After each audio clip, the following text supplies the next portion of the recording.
ایران کی ہرمز کھولنے کی پیشکش، لیکن ایک لرزہ خیز شرط کے ساتھ، صرف چینی یون۔ ویورز، اس جنگ کا سب سے خطرناک اور فیصلہ کن جملہ بول دیا گیا ہے، لیکن حیرت کی بات یہ ہے کہ آئل مارکیٹ نے ابھی تک اسے ہضم نہیں کیا۔ سی این این نے ایک اعلیٰ ایرانی اہلکار کے حوالے سے تصدیق کی ہے کہ تہران آبِ ہرمز سے کچھ آئل ٹینکرز کو گزرنے کی اجازت دینے پر غور کر رہا ہے، لیکن ایک شرط پر: کارگو کی تجارت صرف چینی یون میں ہوگی، ڈالرز میں نہیں، یورو میں نہیں، صرف یون میں۔ جس 33 کلومیٹر کے سمندری راستے جہاں سے دنیا کا 20% تیل گزرتا ہے، اس کو کھولنے کے لیے امریکہ نے خارگ آئی لینڈ پر بمباری کی۔ وہ راستہ دنیا کے لیے ایک شرط پر کھولا جا رہا ہے: کرنسی تبدیل کرو۔ آئیے اس تاریخی جیو پولیٹیکل زلزلے کا پوسٹ مارٹم کرتے ہیں۔ 52 سالہ امریکی سلطنت کا خاتمہ، دا پیٹرو ڈالر سسٹم۔ 1974 میں سعودی عرب نے امریکی فوجی تحفظ کے بدلے میں سارا تیل صرف ڈالرز میں بیچنے کا معاہدہ کیا تھا۔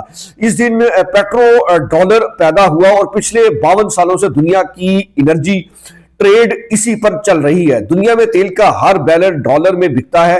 ہر ملک کے سینٹرل بینک کو اپنے ریزرو میں ڈالر رکھنا پڑتا ہے، کیونکہ تیل خریدنے کے لیے ڈالر لازمی ہے۔ یہی وہ نظام ہے جس پر بدمعاش امریکہ کی عالمی مالیاتی چوہدراہٹ، فائنینشیل ہیجیمنی کھڑی ہے، اور ایران نے خلیج کے سب سے اہم چوک پوائنٹ پر اسی چوہدراہٹ کو چینی یون سے بدلنے کی پیشکش کر دی ہے۔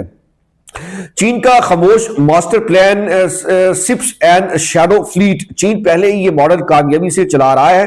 ایران کا 80 سے 90% تیل جو چین جاتا ہے وہ یون میں یا چین کے اپنے کراس بارڈر پیمنٹ سمیت سپس کے ذریعے خریدا جاتا ہے۔ یاد رہے، سی آئی پی ایس نے 2025 میں 175 ٹریلین یون یعنی کہ 24.5 ٹریلین ڈالر کی ٹرانزیکشن کی، جو پچھلے سال سے 43% زیادہ ہیں۔ 28 فروری سے اب تک جب پوری دنیا کے جہاز ہرمز میں پھنسے ہیں یا چل رہے ہیں، ایران کے شیڈو فلیٹ نے آئی آر جی سی کی سیکیورٹی میں 1 کروڑ 17 لاکھ سے لے کر 1 کروڑ 65 لاکھ بیرل تیل خاموشی سے چین پہنچا دیا ہے۔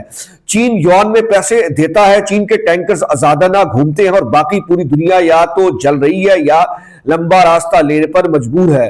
دوغلی مارکیٹ اور دوغلا تیل، یہ جنگ ہرمز کو زبردستی کھولنے کے لیے شروع کی گئی، لیکن یہ اب ایران کی شرائط اور چین کی کرنسی پر منتخب طریقے سے کھل رہا ہے۔ امریکہ نے بمباری کر کے ثابت کیا کہ وہ جزیرے پر حملہ کر سکتا ہے۔ ایران نے ثابت کیا کہ راستے کی چابیاں اسی کے پاس ہیں۔